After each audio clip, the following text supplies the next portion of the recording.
she's a straight shooter, if you know what I mean. Dishing out the truth about the royal scene with a fist of fire and a voice so keen. Hitting hard with those ultra-Brit vibes, no sugarcoating, no false alibis. Tearing down the lies she despises. Yorkshire lass with fire in her eyes. Stef don't play, she holds the line. Shouting from the rooftops across the digital vine. Harry and Meghan under her sign. Fearless and bold with a soul that shines.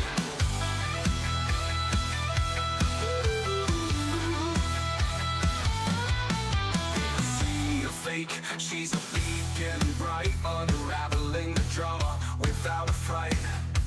Armored with honesty, ready to fight. Injustice quivers at her sight. Unbreakable will won't be confined. Mind of steel and heart redefined. Rhetoric sharp, leaving dust behind. In Stef's world, truth is intertwined. Stef don't play, she holds the line. Shouting from the rooftops across the digital vine. Harry and Meghan under her sign. Fearless and bold with a soul that shines.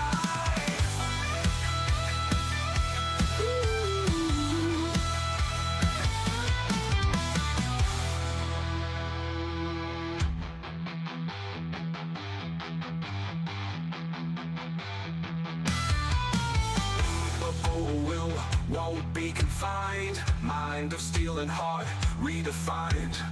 Rhetoric sharp, leaving dust behind. In Stef's world, truth is intertwined. Stef don't play, she holds the line. Shouting from the rooftops across the digital vine. Harry and Meghan under her sign. Fearless and bold with a soul that shines.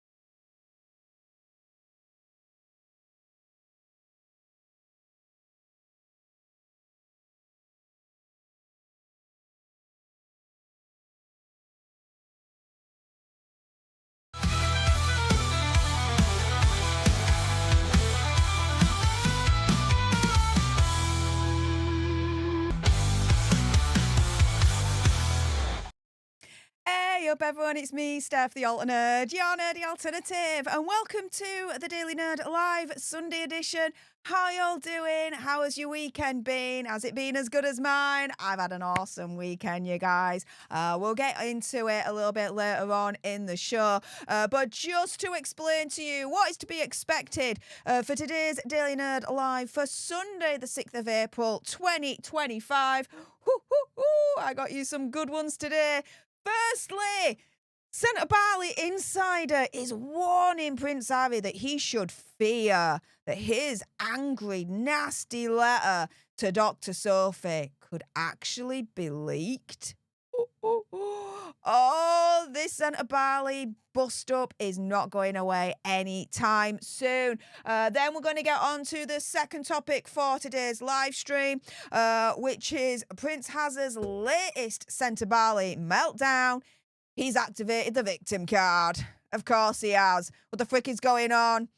You'll find out in the second story. Then we're going to get on to the third story for today's live stream. Meghan Markle's $100 million Netflix fiasco. It's payback time, Duchess. Netflix wants their $100 million back, according to a royal insider. So we'll get into that on the third story. And then the fourth one is a Hazard and Megsy bonus story. What does that mean? Well, the super chat goal is live at the moment. If we get 10 super chats in the next hour, then you will have unlocked the bonus Hazza and Megzy story for today's live stream. And let's put it this way, guys, a little bit of a teaser for you. Sorry, I've just got an itchy ear there. There we go. A little bit of a teaser for you guys. Megzy has been banned from a royal club. The owners of Banda. Which royal club do you think she's been banned from? You can speculate all you want, but if you want to know, and if you can, then do contribute to today's goal for Super Chats. 10 Super Chats in the next hour. We've already got 2 on deck, so we just need 8 more for you guys then to unlock the bonus Hazza and Megzy story. And that is what is coming up for today's Daily Nerd Live Sunday edition for the 6th of April 2025. But yeah, a couple of thank yous before we get into it. My goodness. Thank you so much, first and foremost, to Lisa Boo for the $2 sugar buck, saying, "Hey up, everyone. Make sure to smash that like button." Yay! We also have Ozian 2025 gifting 1 leadership to one of you lucky lots out there. So everyone say, "Hey up" to our newest leaders, courtesy of Ozian 2025. We also have Ozian 2025 sending me my favourite ever super chat sticker. It's the Ginger Doggy Fighting Arts moment. For those that don't know, it's a ginger doggy. There are hearts coming from the tail of the ginger doggy. When you lift the tail from a doggy, what's directly underneath the butthole? Therefore, it's a Ginger Doggy Fighting Arts moment. You'll never be able to ever unsee it ever again. You're very welcome. And it's my favourite super chat sticker because of that. Literally because of that. So thank you so much to Ozian 2025 for sending that across. I've also had a quick word with my YouTube rep about the issues that we've been having with the super chat goals the last couple of weeks. And he's turned around and he said that those that send super chat stickers, it doesn't count towards the goal for some reason. Don't know why. Don't know why. I hope they're going to look into that and get that sorted. But the only super chats that go towards the goal are super chats where you kindly send some sugar bucks in with like a message or something along those lines. Okay. So they're the only ones at the moment that are going towards the super chat goal. Super chat stickers don't. Again, I've been like, that's nuts, mate. That is nuts. It should really go towards the goal, these super chat stickers as well. So, yeah, I've given them that feedback. Who knows what will happen with that? But there we go. I told you I'd speak to my YouTube rep, and that is what they've said. And, yeah, I've given them my feedback. I'm like, no, super chat stickers need to go towards the goal as well. Come on, let's not be silly here. So, we'll see what happens. But, yeah, there we go. Just to be completely transparent with you guys and all of that. We also have Ozian 2025 with a $2.99 sugar buck saying, "Disgusting, disgrace, Sentebale, disparkle." I know, with the face palm emoji there. We also have Lynn Simmons with the £2 sugar bucks. Really appreciate your face. We also have Taz. Oh my goodness, Taz. Thank you so much for the Ginger Doggy Fighting Hearts moment and the $2 sugar bucks. Really appreciate it. Thank you so much. We also have Stephen Magnus, the Big SM, in the chat. Hey up, Big SM. And thank you so much for gifting 1 leadership to one of you lucky lots out there. So everyone say hey up to our newest leaders, courtesy of Stephen Magnus. And that only means one thing, guys. Today's gifting wars for this stream have officially begun.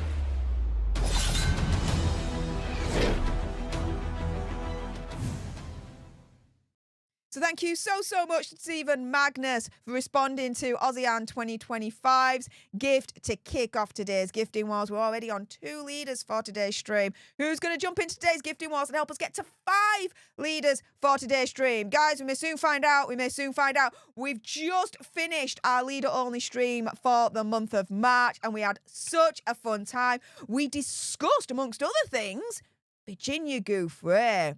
Yeah, so all you leaders, if you missed it live, you can watch on the replay. And if you're not a leader, don't miss out. You can hit that join button today, become a leader so you can watch all the leader streams on replay and join into future leader-only streams as well. It's the only time you guys get to call in and we get to discuss all the misadventures of the gruesome twosome. Gunner Girl, thank you so much for your continued support for the leadership for the last 19 months. Saying, you're the best, Steph. No sugarcoating with you. There you go. I don't sugarcoat for shit, as far as I'm concerned. I've been watching you for 4 years. I love you. Always support you. I know you are one of the OGs, my friend. My goodness.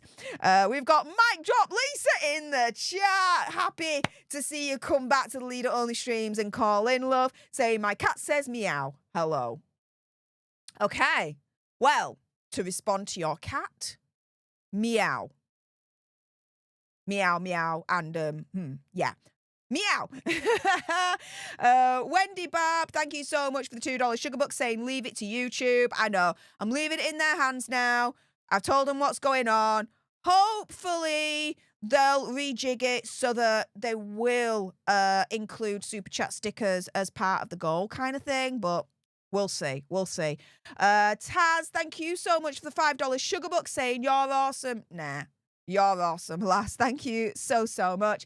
And we've got Gunner Girl. Thank you so much for the $2 sugar bucks, saying my birthday was Tuesday, but I'm still celebrating. Oh, my goodness. It was on Tuesday? Well, 1, 2, 3. Happy birthday to you. Happy birthday to you. Happy birthday to Gunner Girl. Happy birthday to you. May there be more. Happy birthday, Gunner Girl. Oh, my goodness. Yes, yes, yes. Hope you had a wonderful time. And you're still celebrating? Damn right you should be still celebrating, love. Appreciate your face. Thank you so, so much, Gunner Girl. We're already on to 7 super chats for today's live stream.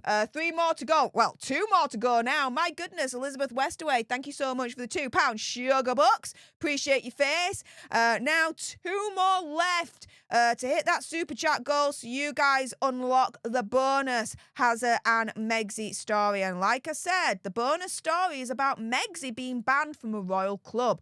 Which one? You guys will find out if we're able to reach today's super chat goal. We're just 2 more away from you guys unlocking that bonus Hazza and Megsy story. With that being said, I just want to, before I get into the main topic for today's live stream, I just want to thank absolutely everyone that supported me over on my second channel, Political Nerds. I really do appreciate your faces. For those that don't know, I've got a second channel. It's been up and running now for the last 3 months. Yeah, 3 months now. It's been an insane 3 months. But yeah, for those that don't know, I do have a degree in international relations and security studies. So politics is pretty much my academic wheelhouse. And I've been having so much fun giving you my political commentary over on my second channel, Political Nerds. So please do support the expansion of the Altiverse. And if you haven't done so already, subscribe to my second channel, Political Nerds. If you're watching live, it's pinned right at the top of the live chat. The link to it. If you're watching on the replay, the link to my second channel is in the description bar below. With that being said, you guys, let's get on to the first topic for today's live stream. If anyone in the meantime sends any super chat stickers, leader only chats, jumps in today's gifting wars, or joins as a leader themselves, I will get to you guys as and when I can. But my goodness, Prince Hazza has been warned by a Sentebale insider that he should fear that his angry letter to Dr. Sophie is going to get leaked. This whole Harry Sentebale bust-up has gone freaking nuclear, guys. It really, really has. For those that were thinking we're not going to see this letter, oh, dudes, it looks like we are. And Sentebale is just putting those feelers out. Here, page 6 reporting an exclusive why Prince Harry should fear that his angry message to charity head, i.e. Dr. Sophie, will leak after harassment and bullying accusations. And so multiple sources are telling Page 6 that Prince Harry should fear that his alleged angry message to Sentebale charity head Dr. Sophie Chandauka leaking to the public, as it may make him look like a hypocrite. A charity insider saying Harry should be nervous about this message coming out, especially when he has been so outspoken about his wife being bullied in the past. Now, for those that are watching live, it's actually been a while since I've done this, okay? But I'm just curious at this point. Do you believe that we should see this letter that Prince has sent to Dr. Sophie? Do you think this letter that Prince has sent to Dr. Sophie should be made public?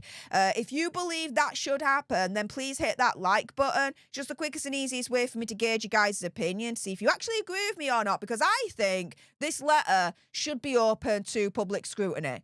It's a public charity at the end of the day, right? We've got a right to know what the hell is going on with it. Prince has sent in a letter to Dr. Sophie that upset her, and it's now being used in the media. Yeah, I think we should know the contents of that letter. What do you guys think? Should we know the contents of the letter? If you believe that we should, again, hit that like button. It's just the quickest and easiest way for me to gauge you guys' opinion to see if you actually agree with it or not. 279 of you have hit that like button at the moment. I'll check back in a little while and see how many more of you guys agree with me that we should really know the contents of this letter at this point. Let's clear this shiz up, right, guys? And so a charity insider is saying that Harry should be nervous about this message coming out, especially when he has been so outspoken about his wife being bullied in the past. Now, we all know that it's been alleged that Hazza reportedly sent this message to Dr. Chandauka after she allegedly refused to defend Megxie following that embarrassing moment on stage at that polo match a year ago Now, the Sun is giving even more details in terms of what this Sentebale insider is saying. And so here, the source believes that Hazza could look hypocritical over his treatment of Dr. Sophie, who he is accused of telling blatant lies. The source telling Page 6, quote, Harry should be nervous about this message coming out, especially when he has been so outspoken about his wife being bullied in the past.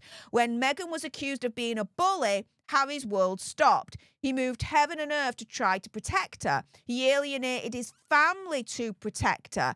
And now he's being accused of the same thing. The source also added that Hazza's message to Dr. Sophie will prove that Hazza is used to people being subservient to him. Now, Hazza has denied all the accusations that Dr. Sophie has levied against him, so let's bear that in mind, okay? However, do you know what? It's not to hide. Release the letter. I think we should know the contents of this letter. If you believe we should know the contents of this letter, then please hit that like button. Again, it's just the quickest and easiest way for me to gauge you guys' opinion to see if you actually agree with me or not. I can see here 354 of you are agreeing with me at the moment that, yeah, this letter should be made public at this point. Let's clear it up. Who's lying? Is it Hazza that's lying or is it Dr. Sophie that's lying? Be very easy to clean up. Just release the letter. We'll find out who's lying at that point, right? Who's got something to hide? And who has nothing to hide, right? This letter seems to be the crux of it all, really, to a certain extent. Now, this is the thing, right? A Sentebale representative has confirmed that this message does exist, saying this is true, there is a document. And again, this letter has been described as unpleasant and imperious. So this letter is not, this letter was bad, allegedly. Very, very nasty.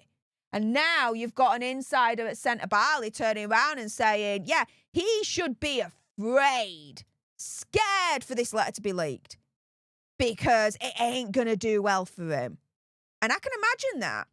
We all remember the letter that was leaked that Hazza sent to the NYPD demanding that something be done about that fake NYPD car chase. Can only imagine what he sent to Dr. Sophie. Now, before we go any further, thank you so much to AussieAnn2025 for the $2.99 sugar bucks, saying just 'cause you're amazing. Appreciate your face. Thank you so much. We also have Head Full of Marbles. Thank you so much for the $9.99 sugar bucks. Very, very kind of you. Welcome. I don't think I've seen you before. Saying, hi, Steph, new to the channel. There we go. I don't think I've seen you before. Well, welcome. Thank you so much for joining the Alternate Tribe and subscribing. Very kind of you. I'm from the US. Don't understand why Megxie and Hazard can have titles after leaving the UK. And isn't their family name Windsor and not Sussex? I ignored Megxie and Hazard until recently. Technically, their family name is Mountbatten Windsor if they have to use a last name. It's definitely not Sussex. And yeah, reports are coming through, and I reported on it in the last 7 days or so, that Prince William apparently is planning to take away their titles once he becomes king. So it's only a matter of time, it seems, until they do lose their titles. But Head Full of Marbles, thank you so much for sending me that very, very generous sugar bucks. Hearts in the chat for Head Full of Marbles. New to the channel, welcome to the Alternate Tribe. Thank you so much. Taz, thank you so much for the $2 sugar bucks, saying I'm number 10. Hey, yes, and it's true, yes. We have now been able to reach our super chat goal of 10 super chats in the next hour, which means you guys have already unlocked the bonus Hazard and Megxie story for today. So there'll be 4 stories for you for today's live stream. Thanks to everyone that's contributed to today's super chat goal to unlock that bonus Hazard and Megxie live stream. And thank you also as well to Flapper27 for gifting a whopping 10 leaderships to some of you lucky lots out there. So everyone say, hey, up to our newest leaders, courtesy of Flapper27. Appreciate your face, mate. Thank you so much. With that being said, let's get back to this, because something that's being reported here, right, is essentially, Hazard was all for, defending Megxie when she was being accused of being a bully. Hazard's world stopped. He moved heaven and earth to try to protect her. He alienated his family to protect her, blah, blah, blah, blah, blah, right? Now he's being accused of being a bully. He's being accused of doing some nasty shiz at Sentebale, this, that, and the other, right? Where's Megxie?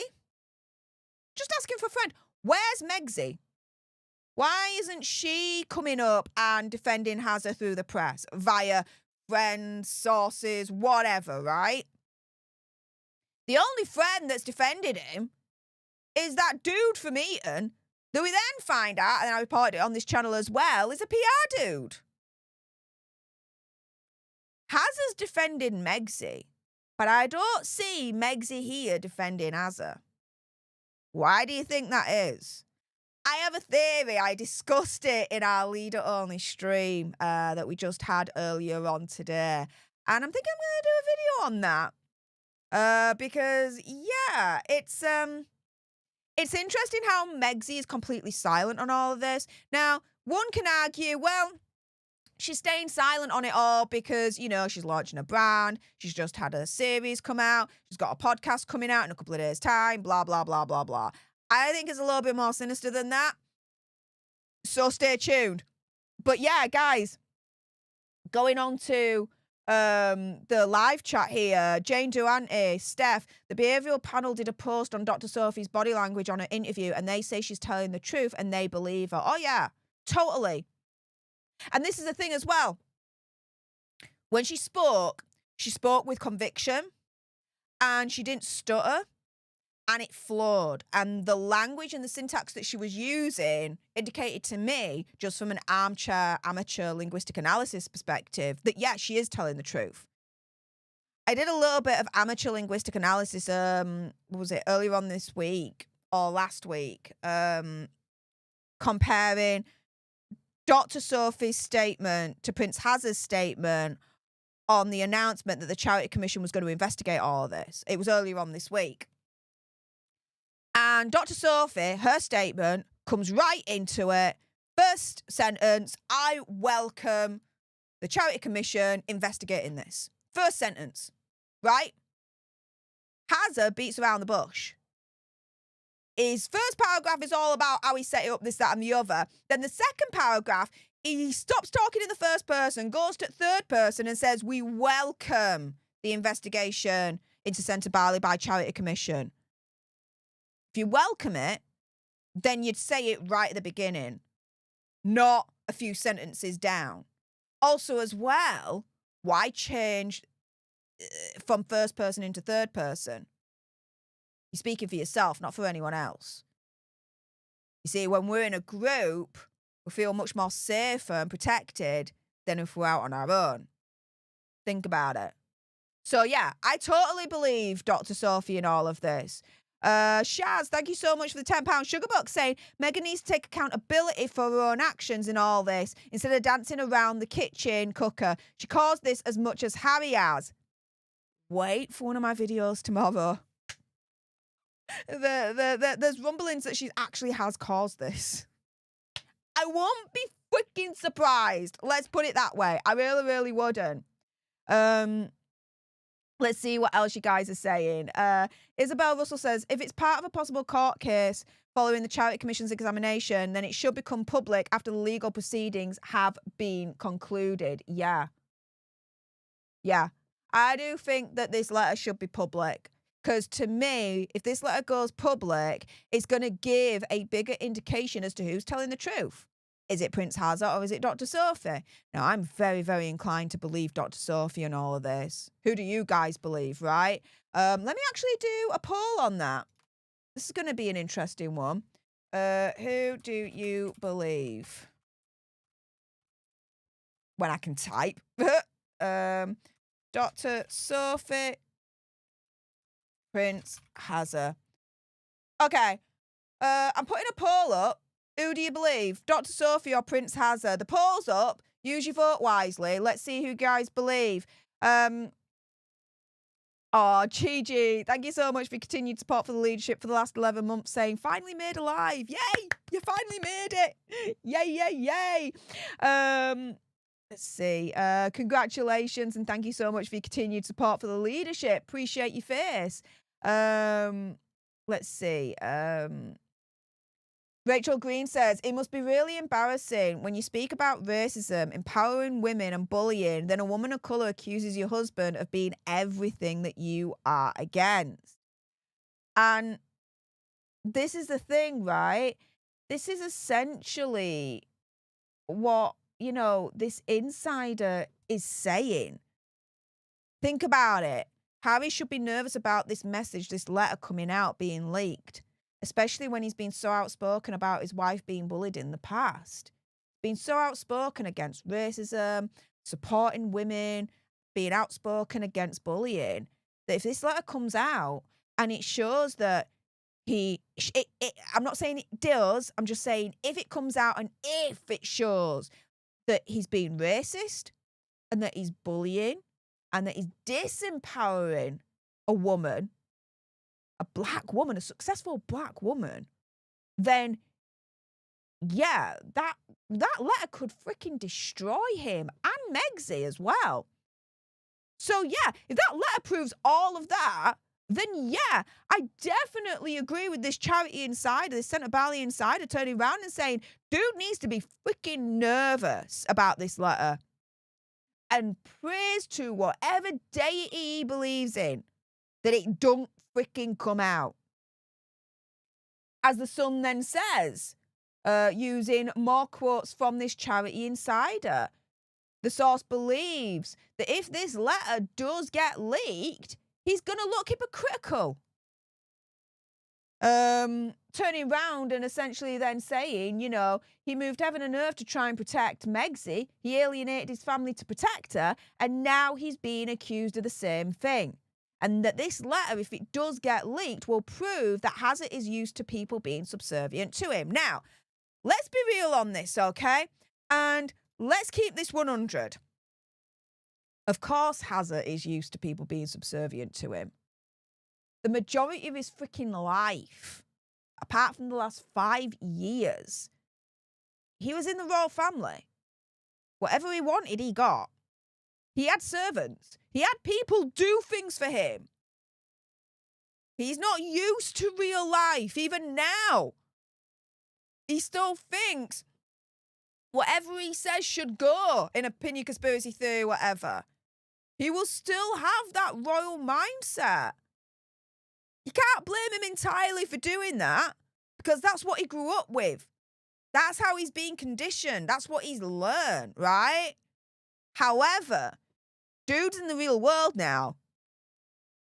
You can't expect automatically for people to be subservient anymore to him. He just can't.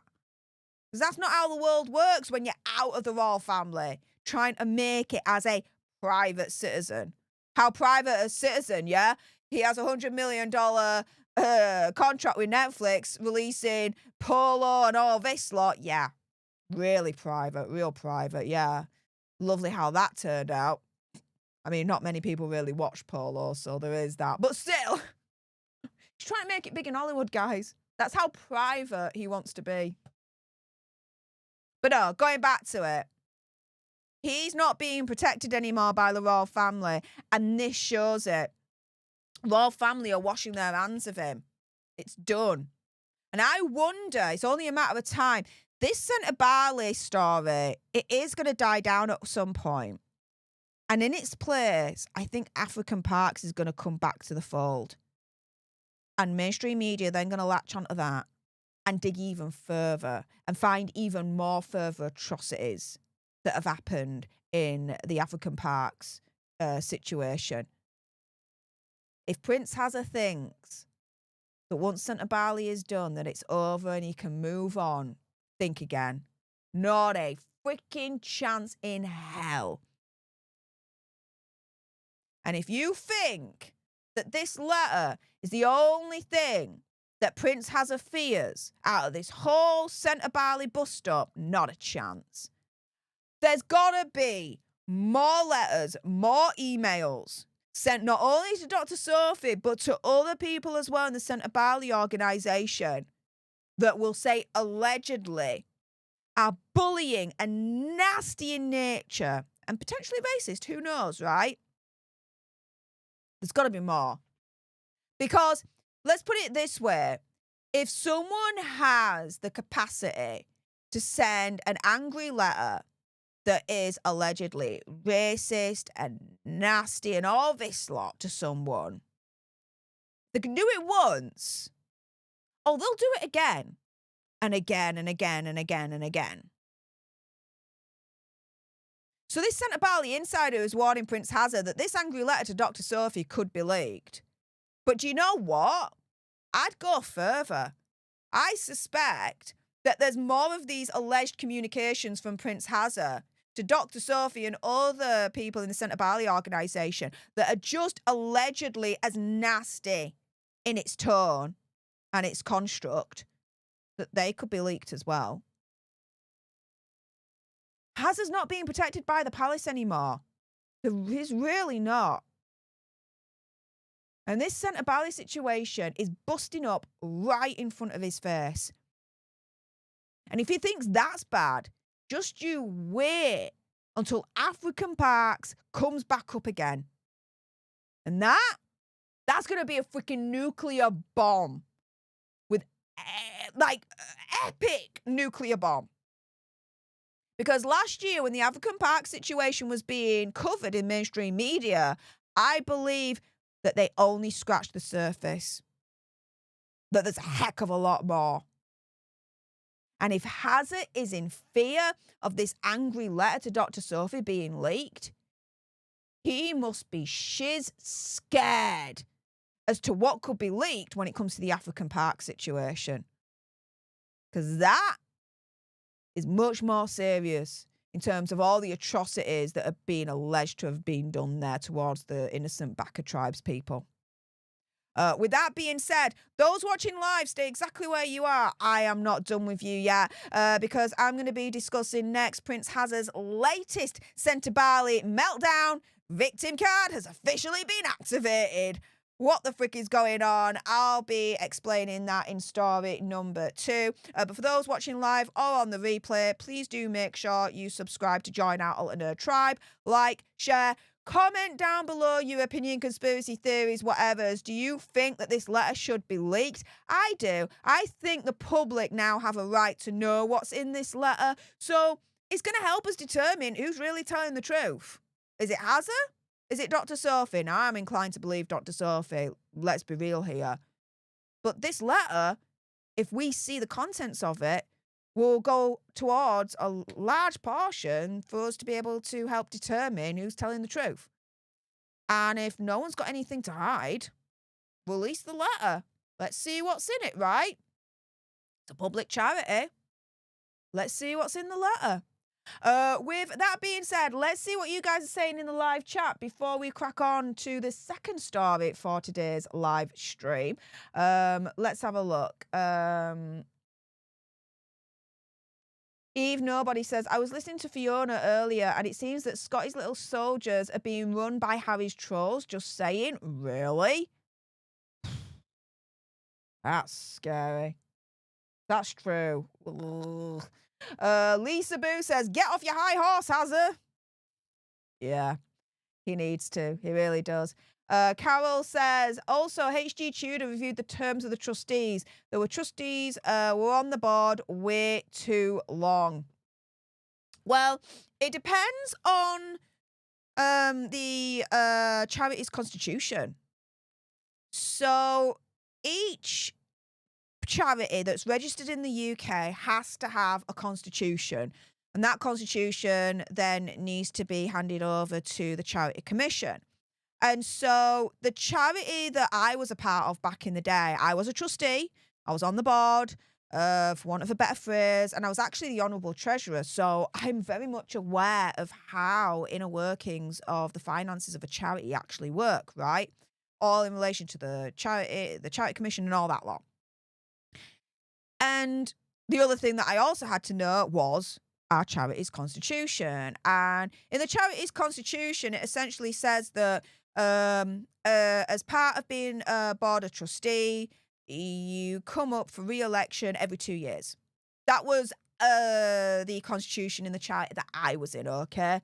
So every 2 years, at the annual AGM for members, for people that, you know, was a member of the charity, we would have a meeting once a year, an annual general meeting. We would provide the annual statements of how the charity was going on. I, as Honourable Treasurer, would provide the financial statement for the year and all that lot.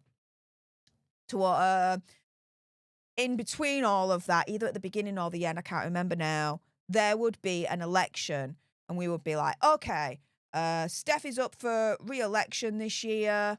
All in favour, all not in favour, and, you know, it was all done on majority votes. So if the majority of people voted for me to go back in and be on the trustee board again, I'd go back in, which I did. I was never voted out. And so going back to what Carol is saying here, in respect to HG Tudor, he's a mate. I've got nothing against him. He's absolutely fantastic. Please make sure, if you haven't done so, subscribe to him right now. If you're not subscribed to him, guys, you're living under a rock. He says that the trustees were on the board way too long and reviewed the terms of the trustees there.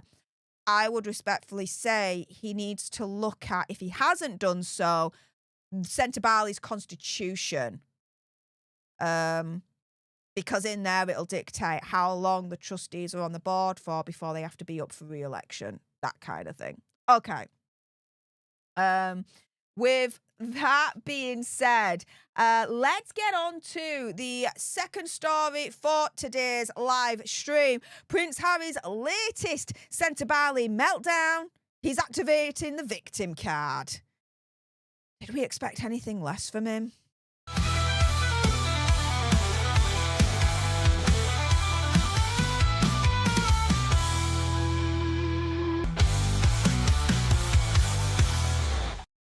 Hey up everyone, it's me, Stef, the alternate, your nerdy alternative, and welcome to the Dose of the Daily Nerd, where I break down the royal news and gossip of the day that's pretty much caught me eye, and oh my goodness, yeah, let's jump into this madness, shall we, because Prince Harry's latest Sentebale meltdown is official. He has activated the victim card. Of course he has, of course he has. It's all about him.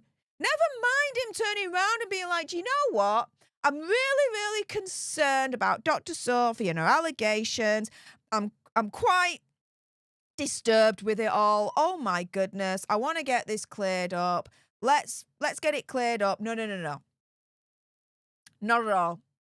He's making himself the victim, guys. He's deeply depressed and embarrassed with the Charity Commission investigating Sentebale. You know, earlier on this week, he turned round and he's like, I welcome the Charity Commission going in to investigate Sentebale, but only says that in the second paragraph of his statement, right? Doesn't say it right at the beginning. Dr. Sophie said it right at the beginning. I welcome Charity Commission coming in to investigate. She says it right in the first sentence of her statement. Has her? No. It's in the second paragraph of his statement. Says a lot, doesn't it? Well, this proves it even more. He's turning himself into a victim here. If he's so happy, right, that Charity Commission's coming in to investigate Sentebale, then why all of a sudden is he deeply depressed and embarrassed by it? In my opinion, conspiracy theory, whatever, Hazard is lying when he's saying that he's happy that Charity Commission is coming in to investigate Sentebale. Why?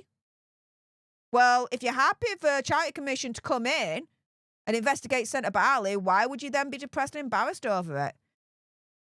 I mean, in his statement, he doubles down. He's like, yes, the Charity Commission's going to come in. They're going to find out the truth, and hopefully the charity can be handed over to a boss that'll deal with it better, this, that, and the other. Okay. Well, if you're so happy about it in his statement, why all of a sudden is he depressed, deeply depressed and embarrassed by the investigation coming up? Come the frick on. Victim card activated indeed.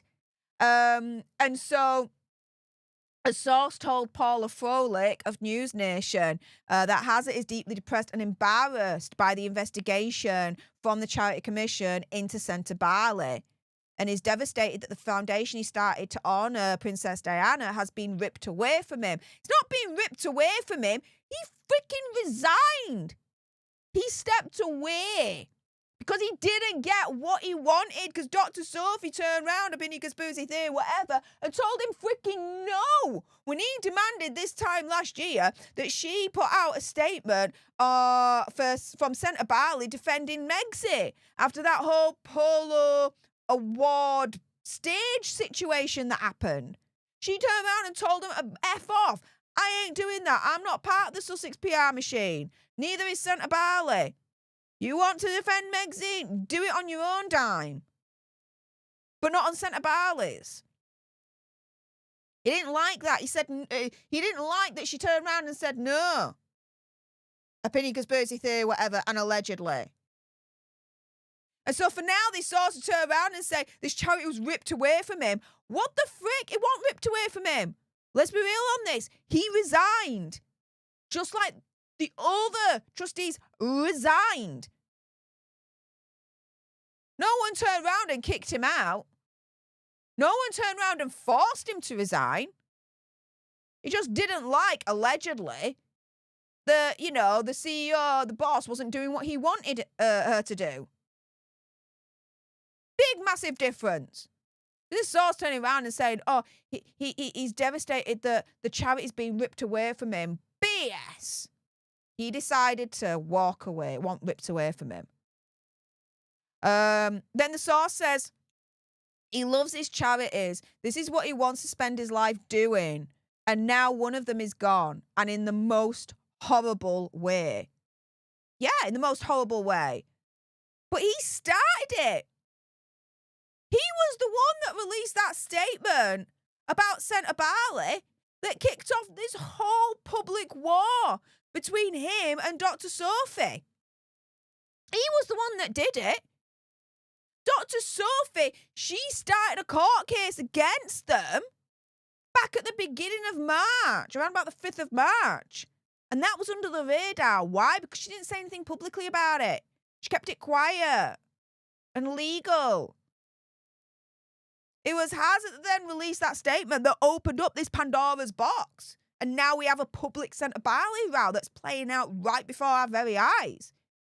So again, for him to turn around and say, he loves his charities and now one of them is gone in the most horrible way.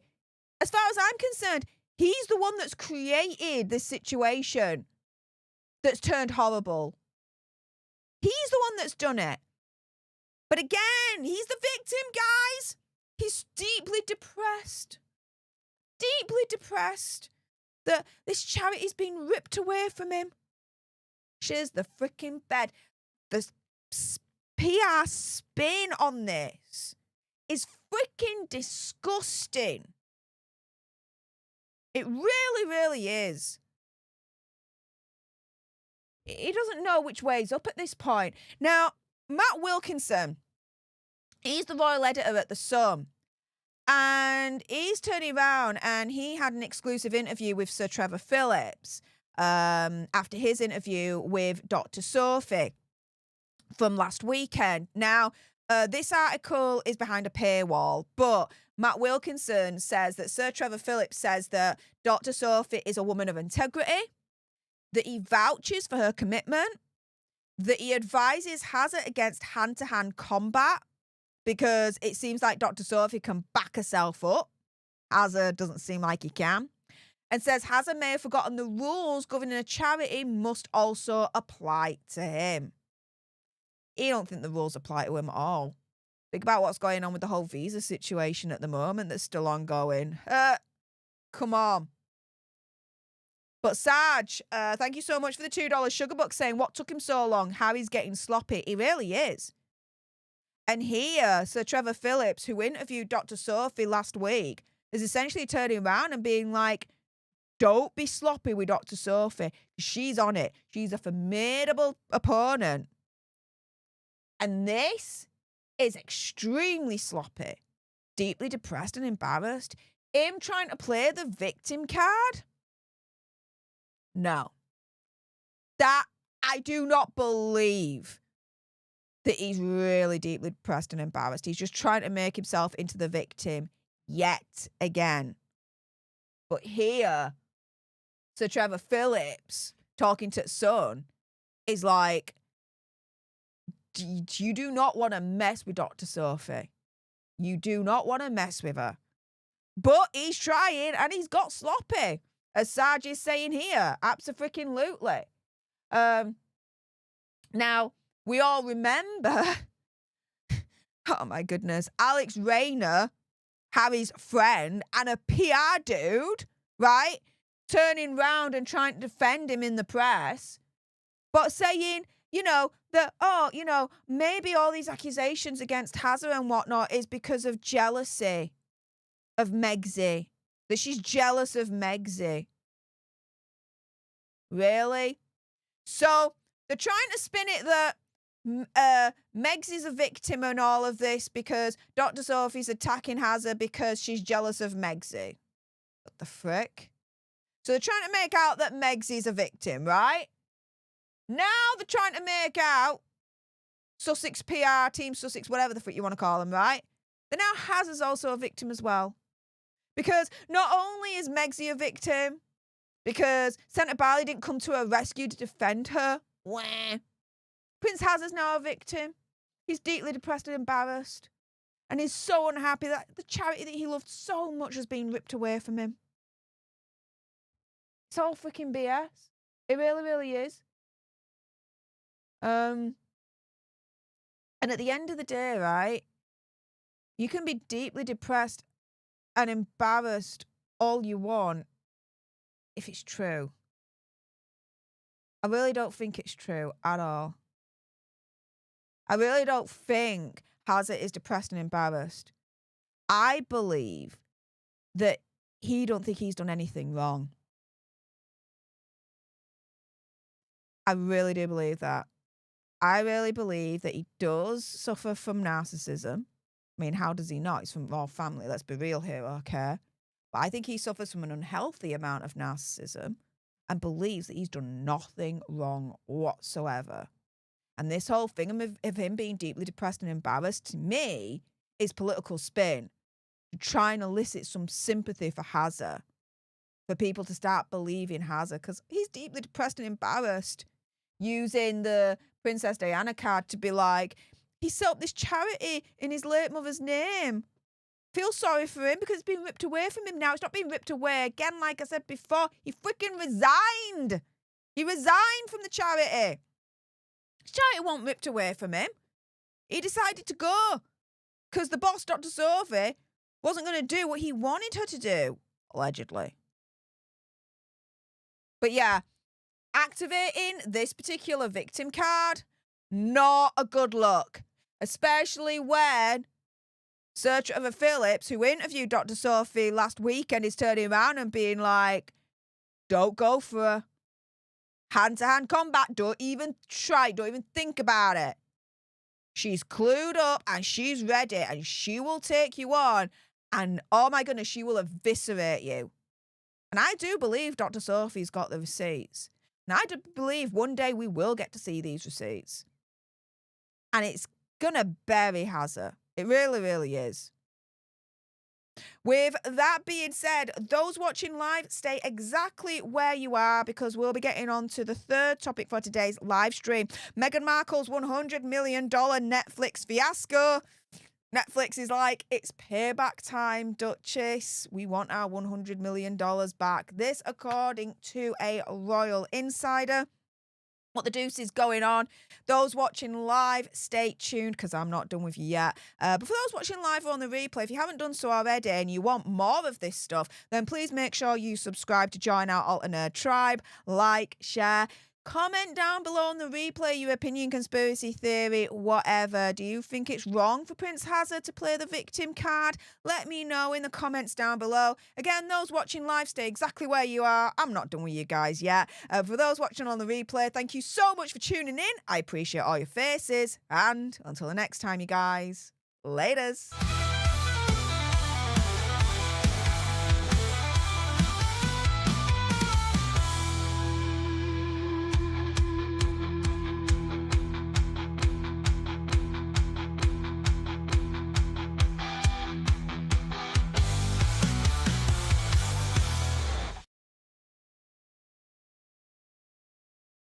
Okay, and that was the second story for today's live stream. We'll be diving into the third one in a moment.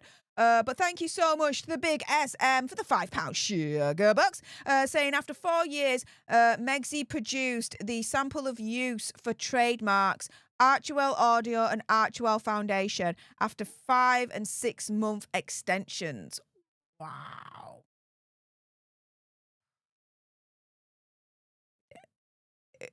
Whoever she's using in terms of trademark lawyers, she needs to fire them and pay more for better quality because the mistakes that she's making in terms of trademarking her shiz is absolutely freaking insane. But big SM, thank you so much for that. With that being said, yeah, let's get on to the third story for today's live stream. Meghan Markle's $100 million Netflix fiasco. They're saying it's payback time, Duchess, according to a royal insider. So let's get into it right now.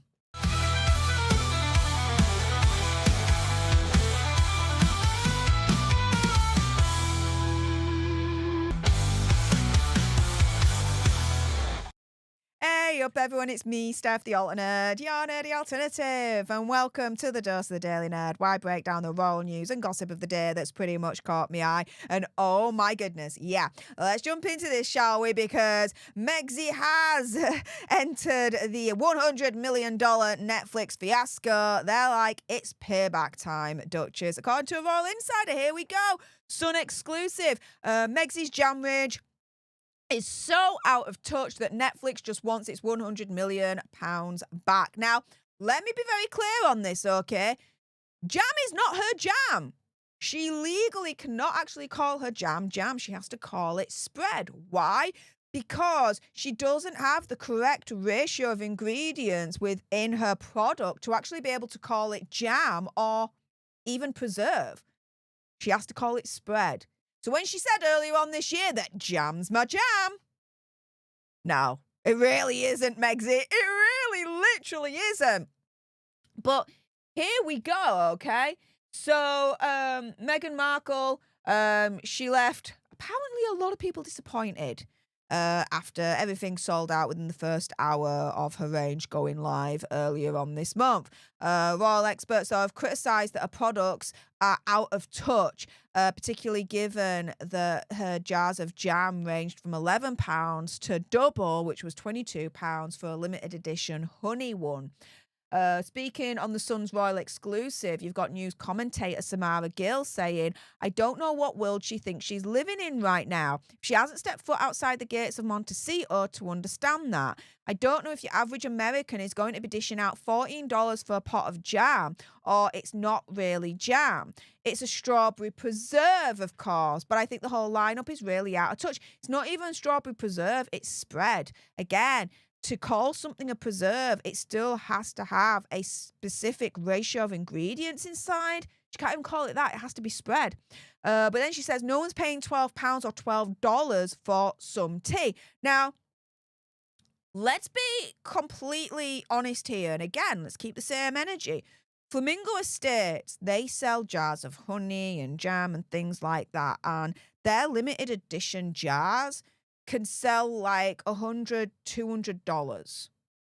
Okay? So let's be real on this, all right? That's pretty extortionate. Megsy's jams are extortionate as well. Let's be real here. 11, 12 quid for a jar of jam. 22 quid for a jar of honey. Who the fuck does she think she is, right? Especially when you can get, a jar of jam for like 5, 6 quid from King Charles, right? Come on. She's doubling her price point against King Charles. She thinks that her spread is better than King Charles's jam. Come the frick on. Let's be real here, right? Anywho, either way, it is still an extortionate amount for a jar of jam. But again, Flamingo Estates, their jars can cost $100, $200 a jar. So let's keep things a little bit in perspective here. But no one's paying £12 or $12 for some tea. Yeah. You looked at the royal family. They sell their own strawberry preserve. They sell that for about £3. I think it's a little bit more accessible. They actually sell it for about 5, 6 quid. But yeah, it's still more accessible than Megsy doubling her raspberry, strawberry preserve, whatever spread, whatever the frick she's calling it, right? Because she can't call it preserve and she can't call it jam. Basically her red slop, okay? She is selling her red freaking slop for double the amount the royal family the royal family sell their own jams for. Yeah. I would rather have King Charles's jam than Megsy's red slop. Let's put it that way, okay, guys? But everything sold out, or did it? Did it? It's been debated whether Megsy used a marketing ploy to make a small amount available so it all gets bought, and then she can say it's so popular it's sold out, which I believe is really the case here. We all know that she sent jars of jam last year and dog biscuits under the moniker of American Riviera, whatever, which we all know she had to then abandon. But Samara continued that with her original jam rollout, it's one of 50 that she was giving to her friends. I think it's going to be this exclusive type of range, and I'm sure they've kept the numbers small just to make sure that they don't. They've kept the numbers small because if they actually tried to sell what a normal startup business would try and sell, which is at least like 1,000 of this and 1,000 of that, right? She wouldn't sell out. And she'd have that embarrassment of things still being up for sale a couple of days later. Let's be real, okay? Now, royal author Phil Dampier claims that Netflix is now keen to get some of their money back. So here we're going to get into now how Netflix, according to this royal insider, is like they want their $100 million back now. They're done. He explained, I think having invested $100 million in the shows that they did and the thing about Polo, which universally panned, but I mean, they've obviously made a decision. They're going to stick with them for the time being. They're going to go for it, and they're going in for a penny, in for a pound. And, you know, if they can get some money back with the merchandising, great. Now, Samara agreed, saying, well, her sheer fakery when she sort of announced the cobbled together collaboration of her and Netflix, we know that this was a last minute decision. And I got a feeling that it was. I mean, it was It was reported last year that Megxie tried to negotiate a deal with Netflix that they would somehow partner up with her on a brand and take it over, for them to be the CEO, for them essentially to do all the work, and Megxie would essentially be the face of it. That's really how the story went from what I remember. In the end, towards the end of last year, it's then announced that Megxie's appointed herself as CEO because no one else wanted to take the job and work for her because the rumours that she's a dictator in high heels. Enough said, right? And now Netflix are in. Essentially, it's like a passive partner, really. As she's doing all the work and Netflix are just there just to try and help with distribution. That's really it from what I gather. But Netflix now, yeah, according to Samara, is like, nah, they want this money back. Saying they're trying to get some of that $100 million that they ploughed into this disaster back. They know that I think with their help, she'll be able to actually get some products out there, because I know that they were also having trouble even with production. Like I said, Netflix is just a passive partner. They're just there just to help with distribution for Megxie. That's really it. I think they're going to put these jams and whatever comes after that, tea towels, clothes, into the store and try and recoil some of the funds that they've got. It's not this amazing collaboration that's going to create a dynastical fortune for them. It's just them groveling to get their $100 million back, because they're finally woken up and realised that they're in a nightmare situation. They've ploughed all this money into Megxie and Azza, and they haven't got really much to show for it coming back.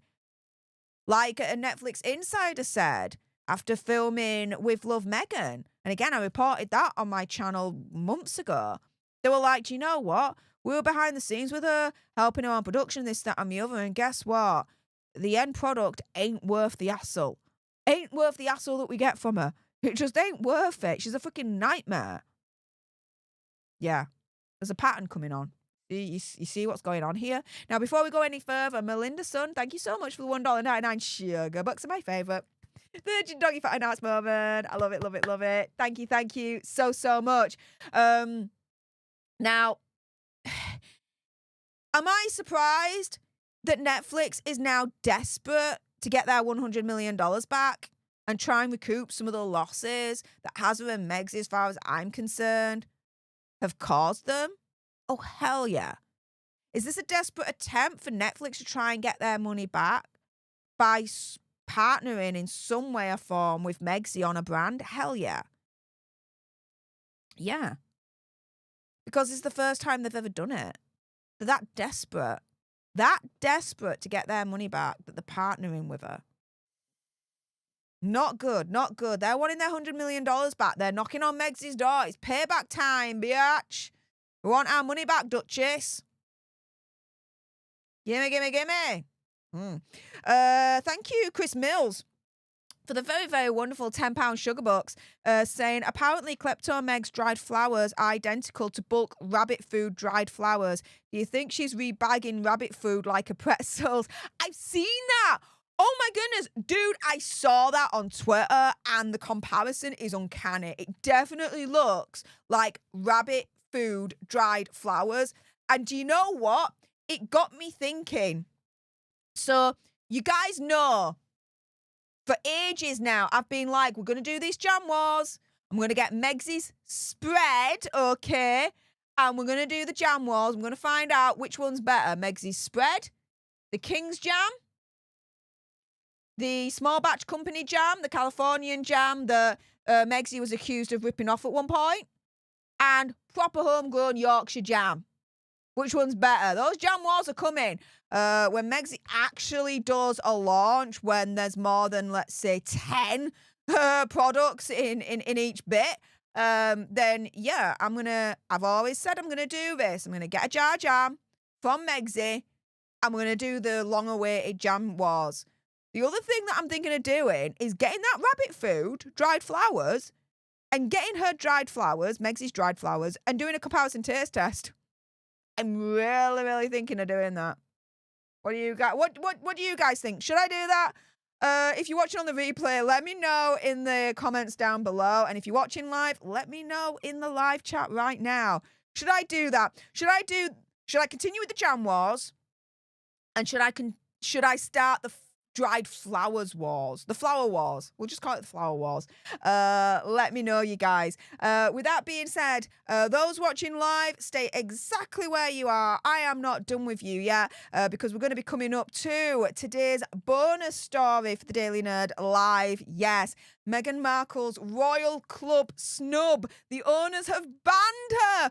Which royal club has she been banned from? Guys, stay tuned for the bonus Hazard and Megsy story if you're watching live, because it's absolutely hilarious. But for those watching on the replay and live, if you haven't done so already and you want more, and of course you want more, then make sure you subscribe to join our alternate tribe. Like, share, comment down below your opinion, conspiracy theory, whatever. Do you guys still want me to do the jam wars? Do you also want me to do the dried flower wars? Let me know in the comments down below. Again, those watching live, stay exactly where you are. But for those watching on the replay, thank you so much for tuning in. I appreciate all your faces. And until the next time, you guys, laters.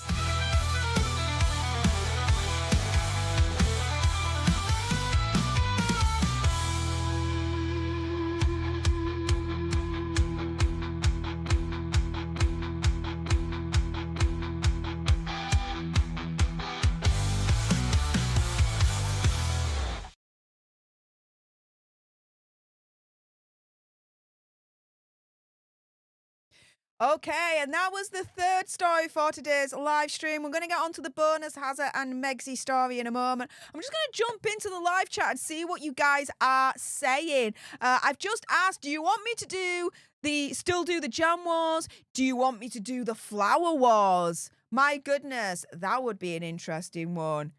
Megsy's flowers against rabbit flowers. Who would win? Who would win indeed? Would it be the rabbit that wins or Megsy that wins?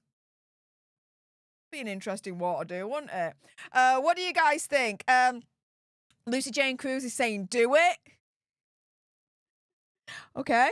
Joy is saying, yes, do the flowers wars. Okay. Melinda's saying, do it. Okay. TX KitKat says that, well, that would be comical. If you like eating dead flowers, go for it. Okay, all right. Head Mod is like, yes, do it. Flowers wars and jam wars. Okay, right.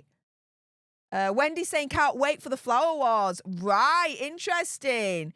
You guys are really in for this. Tina's like, release the Kraken. Yes, do it. Okay, right.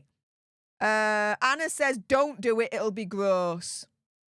Oh, yeah, it'll be gross, but, you know, it's all about reporting and research. The 2 R's, reporting and research. So it's all in name of reporting and research. Flapper27 says, compare Megsy's flower sprinkles to Bunny Bistro's bunny food. Yeah, the bunny flowers that we're seeing all over Twitter at the moment. Emily says, don't buy any products, they aren't hers. Oh, I'm very much aware that they aren't hers. At the end of the day, jam is definitely not a jam when she's selling raspberry freaking spread. Again, if she's selling it as spread, it means that the ingredients do not have the correct ratio for her to be able to legally sell it as either jam or preserve. And so, yeah. But her name's on it, so there is that. Lynn Slatton says, please don't buy any of her products. I get that. Mila, though, is saying, yes, do it. Carol is saying T-Wars. Okay. I don't want to be giving her all my money. Let's be real here. And to be fair, I don't need to do the T-Wars. The best tea in the whole wide world is the Dragon's Treasure. Go to the dragonstreasure.com and use code ALTERNERD for 10% off absolutely everything in that store. My favourite from Dragon's Treasure is the cider apple tea, the apple cider tea. Oh my goodness. It smells of apples and it tastes of apples, and it smells fresh and it tastes fresh, and it's my favourite tea from the Tea Man. So you guys, whenever you guys have ordered from the Tea Man, you guys message me back and you are so impressed with the taste and the quality of the tea from him. So if you haven't tried it, I definitely would encourage you to try it. If you do like tea and you want to upgrade your tea game, then go to the Dragon's Treasure. He's an independent company. It's just him. It's just the tea man doing it all himself. So if you wanna, I suppose, support an independent company, yeah, the Dragon's Treasure is definitely a good one to support. Now, please bear in mind that when you do use my code alternate, it is an affiliate code. So I do get a little something from it as well, but you get to upgrade your tea game and save yourself a little bit of coin in the same breath. So there we go. Job's a good one. So yeah, I don't need to do the tea wars because the best tea in the whole wide world, I have to say, is the Dragon's Treasure. I wouldn't have an affiliate code with the tea man if I didn't believe that. I'd be very real with you on that one. Let's see. Lizzie B says, Steph, are you going to do the jam wars with the spread if you get it, or only the jams that you have? No. I'll be waiting to get Megsy's jam. I mean, these jams in the background have not been here just for the fun of it. We're patiently waiting. We're patiently waiting. Animalian01 says the rabbit would win. I've got a funny feeling the rabbit would win. Do you think the rabbit would win as well? Missy Lulu says, per the Sidley twins and the people interview, Netflix wanted to replicate the success of their Bridgerton products. William Sonoma has the collaboration on the website. Take a look at it. Meghan Mess. Yeah. Bridgerton was successful because Bridgerton is a successful series that people like. And if people like it, they're going to buy into it. People don't like Megsy, so they're not going to buy into it. Let's be real on this. But yeah. A lot of you guys are saying, the majority of you guys are turning around and saying, yeah, do it. So okay. Lisa Boo is saying it's amazing tea from Dragon's Treasure. There you go. There you go, guys. The Big SM, thank you so much for the £2 sugar bucks, saying spreads made with raspberry puree, hence liquid. Yep. With that being said, let's crack on with the bonus story for Hazza and Megsy. And in this one, let's have a bit of fun with this. Meghan Markle's Royal Club snub. Owners have banned her. Megsy has been banned from a Royal Club. Which one? Let's find out right now.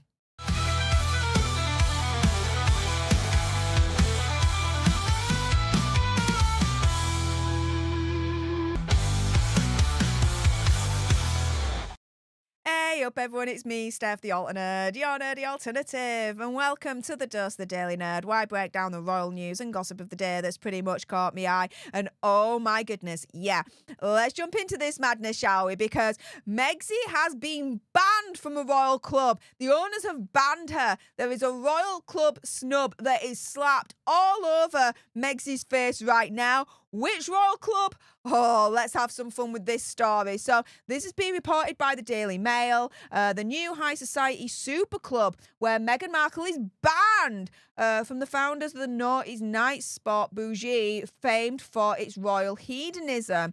So a new super club from the founders of Bougie, which was essentially where a lot of high society went to when they wanted to go to a nightclub back in the noughties. They've opened a new club now in Kensington, hoping to attract the latest generation of royal and high society people that like to party. Although there's one name that is never going to be on that guest list, and it's Megsy. So this new super club from the founders of Bougie, it's called Gallery. It'll be on Kensington High Street, which is just round the corner from Kensington Palace. It's going to have a Cuban cocktail bar, a Berlin-style club, a members-only area, and a pizza counter. And 80 types of tequila can also be found in the bathrooms. And one person that will not be able to take advantage of any of that is Megsy herself. Entrepreneurs Bath Rouger, Steve Manktekler, I've probably butchered that last name, apologies, and Jake Parkinson Smith are all behind it all. And they say that all the royals, including Princes William and Harry, are welcome at their new venue, except for one person. And so Corello told the Mail in February, who's an old and one now assumes former friend of Hazza's, has said that everyone is welcome at this new club except Meghan. Who added, I don't like her. So this new royal club, okay, that's opening up, but like everyone can come, yeah? Even Prince Harry's welcome. The one role that's not welcome though, that we're banning, is Megxie. And she won't be able to take advantage of the 80 types of tequila that you can find in our bathrooms. She won't be able to go to our Cuban cocktail bar or Berlin-style club or members-only area or have pizza at our club. Nah, we've banned her. She ain't on the guest list. She's person non grata. She can freaking piss off. She ain't coming anywhere near our royal club. She is banned. I love it. With them turning also around and saying, we don't like her. No, she's Sherlock, you don't like her. The majority of people that polled don't like her.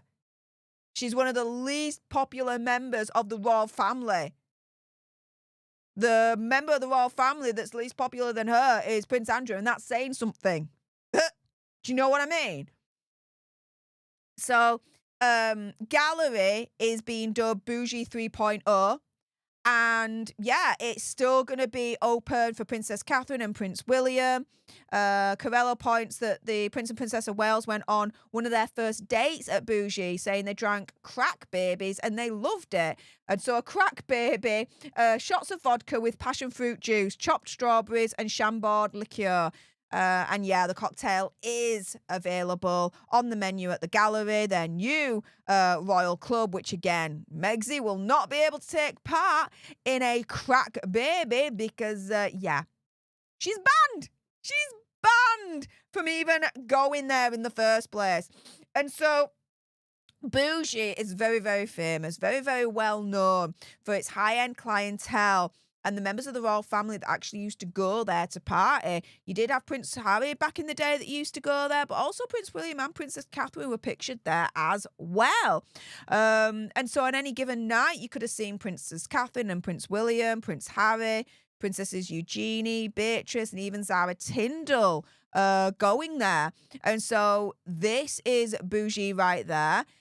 Here's Princess Catherine leaving Bougie with Prince William back in the day. Here's a very, very famous photo of Prince Hazza leaving Bougie, trying to get into a taxi and, yeah, being a little bit worse for wear. Other regulars included Prince, Hugh Grant, Charlotte Church, Cameron Diaz, Paris Hilton, Will Smith, Lady Gaga. So yeah, it wasn't just the royals that it attracted, but like the proper A-list as well. And so, yeah, Megxie, she thinks that because she's married to Hazza, that she's got an automatic invite to the new royal club in London. Nah, because the owners are turning around and saying she ain't welcome anywhere near our doors. She's freaking banned. Meghan Markle's royal club snub. Which royal club is next to ban Megxie, I wonder? With that being said, those watching live, stay exactly where you are, because I ain't done with you guys yet. For those watching live or on the replay, if you appreciated this and you want more, and believe me, of course, there's going to be more, then make sure you subscribe to join our alternate tribe, because I'll be honest with you, help us now get to 1 million so we can also get that gold play button right there, and hopefully cause a Meghan Markle meltdown on Instagram. Like, share, comment down below your opinion, conspiracy theory, whatever. Which royal club should Megxie be banned from next? Let me know in the comments down below. Those watching live, again, stay exactly where you are. But for those watching on the replay, thank you so much for tuning in. I appreciate all your faces. And until the next time, you guys, laters.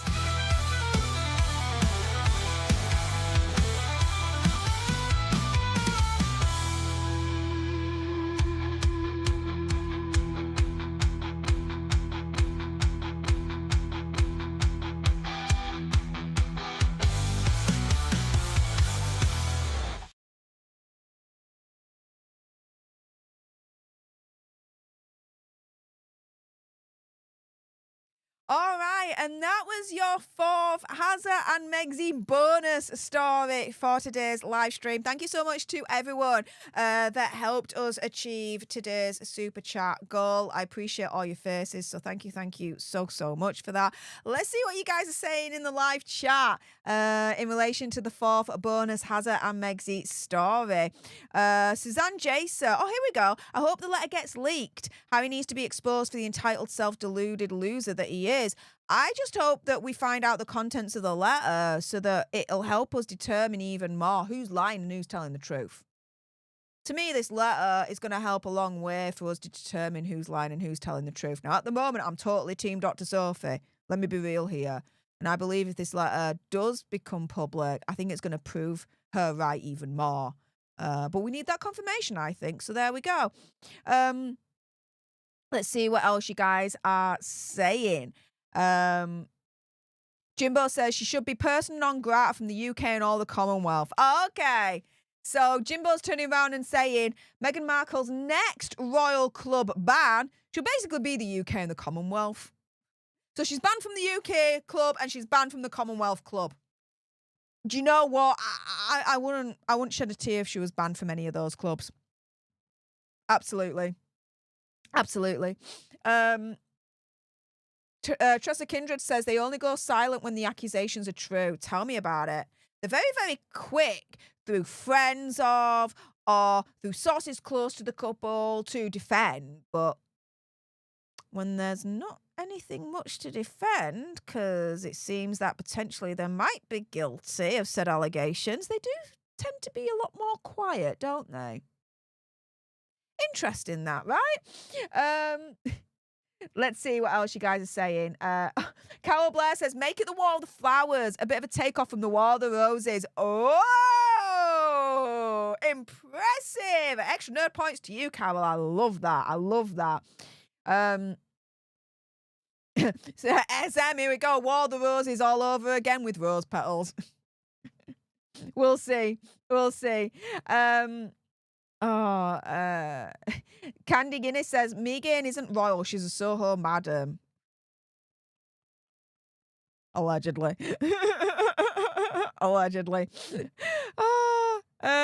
Koala Blue says good day, Smith, fellow Aussie here. Hey up Koala Blues.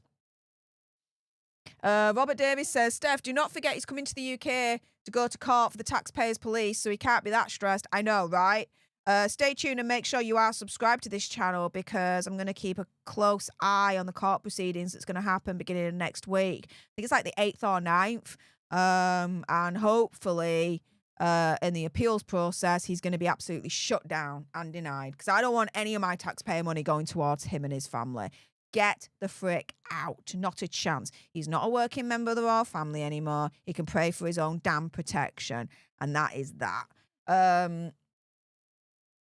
Let's see what else you guys are saying. C9CMD says, publish the letter, end the speculation. There is no need not to hold on to it as it's collateral. Yeah, I'd say so. If you've not got anything to hide, release the letter. Release the Kraken. But yeah, release the letter as far as I'm concerned. Yeah.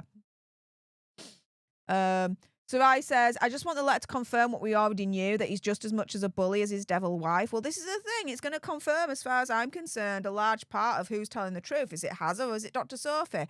I'm very much inclined to believe Dr. Sophie at this point. Let's see.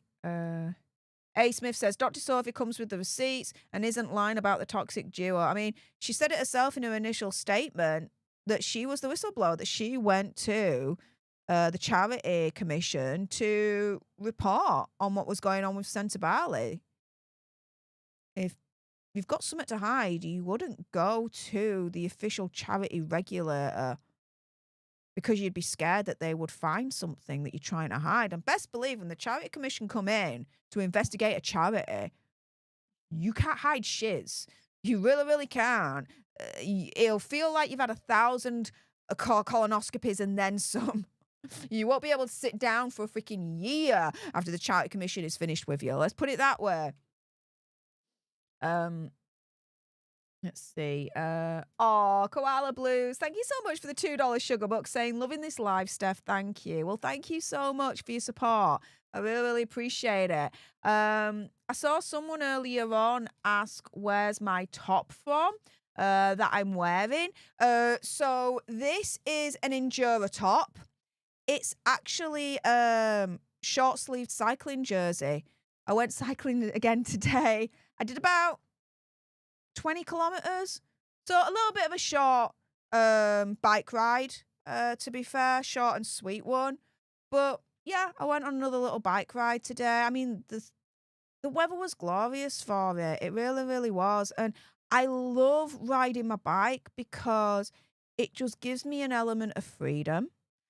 And with everything that's going on at the moment with my family, it just allows me to shut off and just enjoy the outside and enjoy riding my bike, which is a passion of mine now. It calms me, it centers me, it's a way for me to lose even more weight.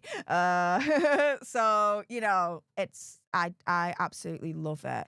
And at the moment, I'm looking into upgrading my bike because at the moment it's like an aluminium alloy kind of. It's still light, but I'm thinking of upgrading my bike and getting like a carbon bike, carbon roadie. So yeah, that's a pretty penny. Yeah, but with what I'm doing and what I'm planning to do, I think it's only a matter of time before I upgrade my bike. I enjoy my Cannondale so much, but I think I'll enjoy it even more and get even more out of it with a carbon roadie.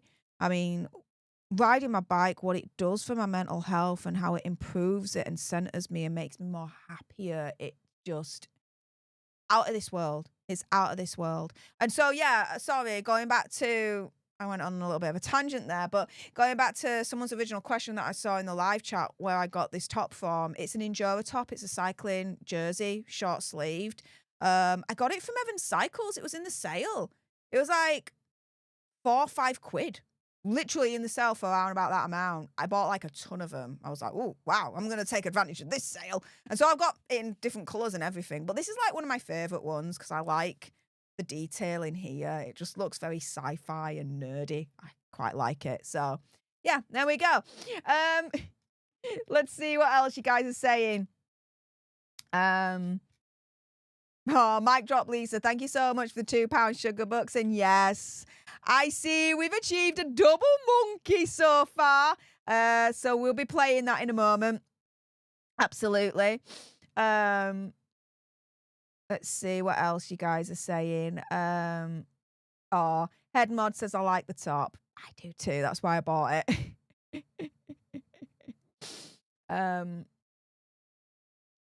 Lisa Boo says it releases endorphins and oxytocin. Yeah. Yeah. TX KitKat says you're looking really fit. Thank you. Since August, I've gone from 69 kilos to now around about 61 kilos through exercise, but also as well eating better, having a better diet.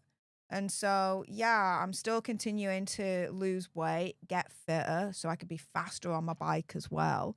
And so, yeah, I've got all the videos and all the pictures in from last week's cycling sportif that I did in Thirsk.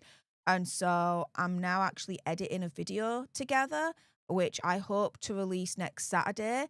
And it'll be Steph the Alternate does a cycling sportif in Thirsk. So you guys will get to see some never before seen pictures and videos of the day and all that lot. So I'm so excited. I'm so excited. I think I've also got some videos and pictures of a little bit of my training that I did leading up to that as well. So yeah, I'm going to put it all in for you guys. And I'm aiming for every Saturday or every couple of Saturdays, whatever, just releasing a video of what I get up to when the camera's turned off. A little bit, let's say, behind the scenes of Steph doing life stuff. So there we go. I've already filmed some videos of me trying like the craziest Snickers flavours, and eating pandas. I did a video on eating pandas. Just wait until the video comes out. It's a funny one. It is funny. Aussies, please don't be alarmed. We're Gucci, all right? We're Gucci. R. Throckmorton, thank you so much for the $1.99 sugar bucks and my favourite. The Doggy Fine Arts moment. I love it, love it, love it. And this is actually your first super chat on a live stream. Oh my goodness. Wow. Guys, hearts in the chat right now for R. Throckmorton because this is their first ever super chat on a live stream on YouTube. I'm always amazed when you guys decide to send your first ever super chat sticker to this channel, to this community. Out of all the channels that you watch, and this channel is the first one that you send like a super chat or super chat sticker to, it's an honor. And I'm absolutely grateful, R. Throckmorton, that you chose this channel to send your first ever super chat to. Thank you so much. Like, really, I recognize how much of an honor that is, and how much of a freaking big deal it really, really is. So thank you so, so much. That's why I'm like hearts in the chat right now for R. Throckmorton, because it is a major, big deal. It really, really is. Doesn't matter how much. It's your first ever super chat on a live stream, and you chose this channel, this community. It's a major, big deal. So thank you so much. Thank you. And my favourite as well, the Ginger Doggy Fighting Arts moment. You must have been lurking for a while, mate, to have known that this is my favourite super chat sticker. So thank you so much. Thank you. Let's see what else you guys are saying. Katrina says, will your next channel be all about biking and mindfulness? There will be an element of that, Fitness Nerds. Fitness Nerds is still being worked on at the moment, so please bear with me on that. But I hope to start releasing content this year sometime, so please bear with me. I'm just getting Political Nerds off the ground at the moment. Speaking of which, if you haven't done so already, please support the expansion of the Altiverse and subscribe over to my second channel if you haven't done so already. For those watching live, the link to Political Nerds is pinned right at the top of the live chat. For those watching on the replay, it's in the description bar below. For those that don't know, I actually have a degree in international relations and security studies. So politics is pretty much my academic wheelhouse, and it's great to be able to actually start using my degree for something a little bit more. So yeah, I give you my political commentary. I do a little bit of amateur linguistic analysis on there as well. And so yeah, we're having a lot of fun over on Political Nerds at the moment. So if you want to join in on the fun and not miss out, please make sure you subscribe to my second channel today. And let me know in the live chat if you've subscribed today, if you're a new subscriber to Political Nerds. Let me know. I'd love to know. See what else you guys are saying before we end today's live stream. Shaz, are you a film buff also? Oh, I am. Has anyone seen, oh my goodness, speaking of films, because I'm a nerd in a variety of ways, right? I'm also a film nerd, a TV series nerd, and a comic book nerd. I've got some of my favourite comics right here, and they're all pretty much protected in these plastic sleeves. That's how much of a comic buff I am. Like, and this is just a portion of my comic book collection. You have no idea. But yeah, anyway, I'm a major comic book, TV series, film nerd. And when I first heard that they were doing the Naked Gun reboot, I was like, because I'm not really that much of a fan when it comes to satire films. I don't know. I just don't get the humor that much, really, when it comes to it. The only kind of satirical thing that I really do like, and I do like the humor of, is South Park. That I like. I do like South Park. But, oh my goodness. When the Naked Gun reboot was announced, I was like, I saw the trailer earlier on this week. She's a freaking bed. I laughed my tits off so hard. I'm like, August can't come soon enough. Oh my goodness. It looks hilarious. It was hilarious, the trailer. I hope they didn't show the best bits. Oh my goodness. I hope there's more to come, because August, opening day, I'm going to my local cinema and I'm watching that thing and I am hoping I laughed my tits off every step of the way because that trailer was extremely impressive. And again, I'm not much of a film when it comes to satire films, but this I might be able to get on board with. I mean, even the old Naked Gun films, I didn't really like them. I'm not really a fan of them, you know what I mean? But this one, it just, with Liam Neeson, it just looks good. And again, I laughed my tits off at the trailer, so that's a good sign for me. And the way, oh my goodness, towards the end, I'm not even going to spoil it for you if you've not even seen the trailer yet, but the way they kind of did a nod to OJ, well done. Snaps. Because for better or for worse, OJ is such an integral part of the Naked Gun history, right? But he is. The reboot had to kind of acknowledge him in some way or form, but they acknowledged him in like the most glorious backhanded way. And I'm like, yes, OJ Simpson can remain rotting in hell forever and ever, amen. Yes. And I laughed at it. I laughed when they did that in the trailer. I was like, yes. And I laughed at it. And it's actually really, really good.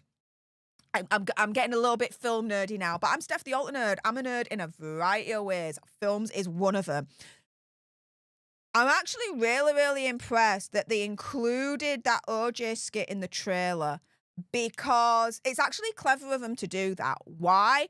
Because some people may have been turned off wanting to see the Naked Gun reboot because people may have been scared as to how the whole OJ thing was going to be approached. And they don't want to be disappointed if he's going to be glorified or all like that, because you don't glorify a monster as far as I'm concerned, right? And so it's pretty clever that they actually included the OJ skit in the trailer because they're coming out up front and turning around and saying, no, we know he's a scumbag. We know he needs to rot in hell forever and ever and ever, amen. Here's our nod to OJ. Don't worry about it. It's all Gucci. You're going to laugh your tits off and be like, yeah, he can still remain and rot in hell. And yeah, they did that. So yeah, I got a little bit off topic there a little bit, but I saw Carol's message of "Are you a film buff?" also to Shaz, and I'm like, oh, dude, I need to talk to you about the best trailer I have seen in like months. Like, I tell you something, right? I've not been to the cinema now for a few months. I've not been to the cinema. Shiz the bed. I've not been to the cinema since Sonic 3 came out. Now, I love the Sonic films. I'm a gaming nerd as well at heart. You guys have seen me game on here a few times on my Nintendo Switch, which, by the way, Nintendo Switch 2 is coming out this year. Oh, I saw the reveal of some of the games earlier on this week, and Mario Kart World is a freaking game changer for that franchise. I'm telling you, I'm so excited to play that. I'm still holding out hope that Nintendo Switch 2 is gonna be the console that's gonna deliver us the remaster of Zelda Ocarina of Time. I'm crossing everything for that one. But yeah, yeah. So going back to films, the last time I was at cinema was Sonic 3. Sonic 3. Because everything that's come out since, I've just not been. What is it for it, really? We've had what? Since then, we've had Captain America Brave New World. Not being interested in that. What else? Well, not really been much else that's come out. Just not being interested. Apart from Sonic 3, the other last film that I saw was Saturday Night, which was a film based on the real life story of the first night of Saturday Night Live being aired and what happened to the run up to all of that, which I thought was really fun. It was a really, really fun film. And I actually messaged Andy afterwards. I was like, I get why you like SNL and Saturday Night Live. But yeah, anyway, I'm a film buff too, Carol. I'm a film nerd too. And a TV series nerd, a comic nerd, and a gaming nerd. I'm a nerd in many, many ways. Makeup nerd. You biking nerd now, bicycle nerd. So there we go. TX KitKat says the last movie I saw recently was June. Wow. Okay, interesting. C9CMD says put it up for auction, Steph. Put what up for auction? Put what up for auction? Mic Drop Lisa says I've not been to the cinema in years. Wow. I suppose, I mean, gone are the days where a film comes out and you got to wait like 6 months to a year for it to come out on VHS. Now when a film comes out, sometimes you can get it on demand whilst the film's still in the cinema. Is what it is these days. Shaz says Police Academy was hilarious with Steve Guttenberg. I hate Police Academy. This is why satire films generally for me just do not work, because for me the jokes are just really lazy. There was another one that I watched, Spaceballs. There we go. So if the Ledge is watching, you'll remember this one, mate. I watched Spaceballs and I'm like, what the shiz is this? Like, the jokes were lazy and it was awful. And I'm there thinking, I'm supposed to laugh here, but I'm not, because this is not funny. What the frick?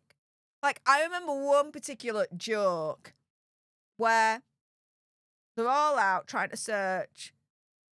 The bad guys are trying to search for the good guys, and they're in this desert, and the head honcho, the bad guy movement, is like, yeah, we're combing the desert trying to find them. And the minions are literally, with a big massive comb, combing the desert. What the frick? Lazy humor. I just don't, I really do not get it. So for Naked Gun to all of a sudden release a trailer this week and grab me by the balls and be like, you are watching this freaking film when it comes out at cinema, is a feat. That is a thing to have happened. Let's put it that way. Police Academy, though, again, like Spaceballs, Police Academy for me is very lazy in terms of its humor.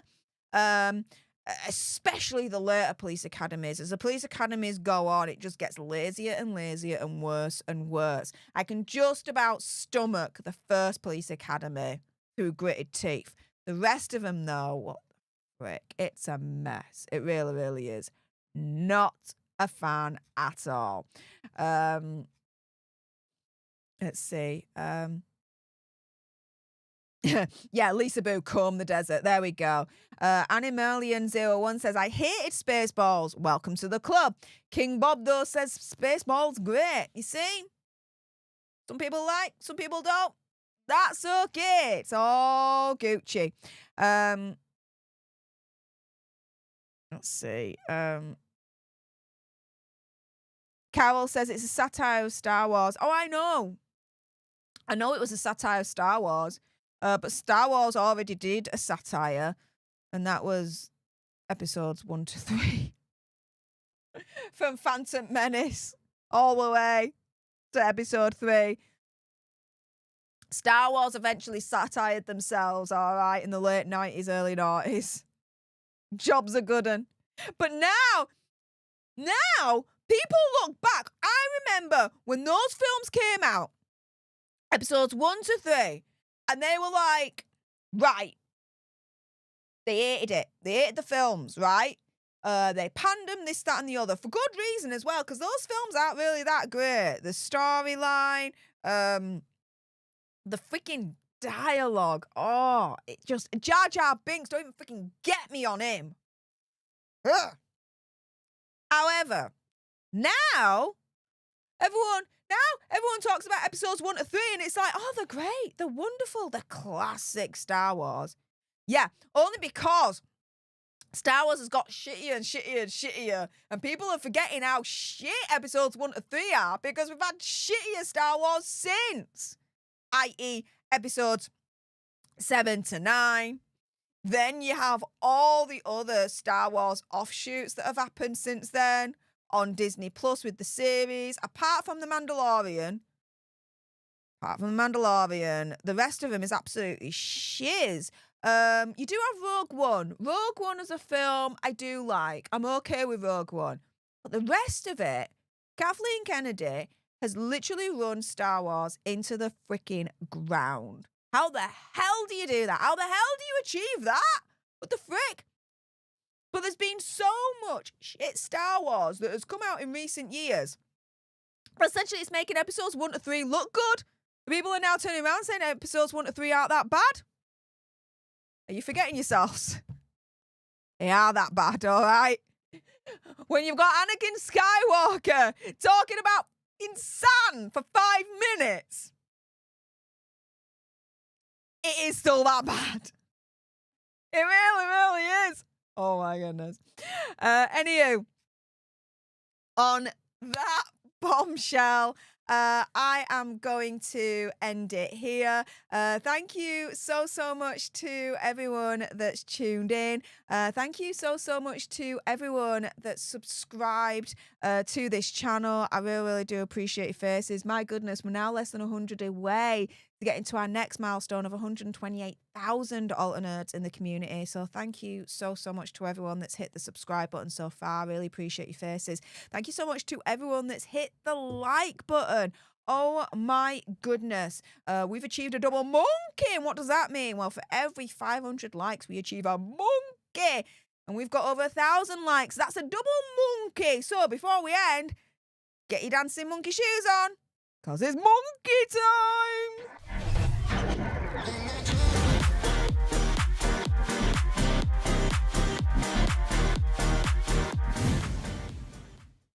So thank you so much to everyone that's hit the like button so far. Thank you so much to everyone that's commented in the live chat. If you're watching on the replay, thank you so much to you commenting in the comment section below if you have done.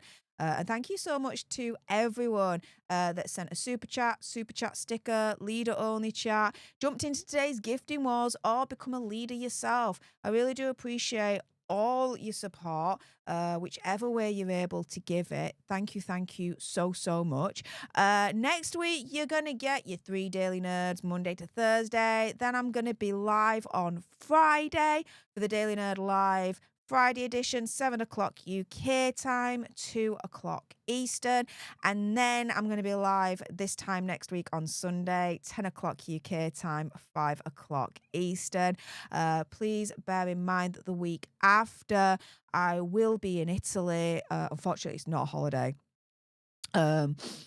It's to do with the family issues that is going on at the moment. So a little bit of pre-warning. That whilst I am away, there will not be any live streams, but I do have pre-recorded content for you guys already on deck, because I always make sure I look after you guys and still have content for you even when I'm away. So yeah, just a little bit of a pre-warning of what's coming up in the next couple of weeks. But yeah, guys, wherever you are in the world, I hope you've had a lovely weekend. Enjoy next week. And until next time, you guys, laters.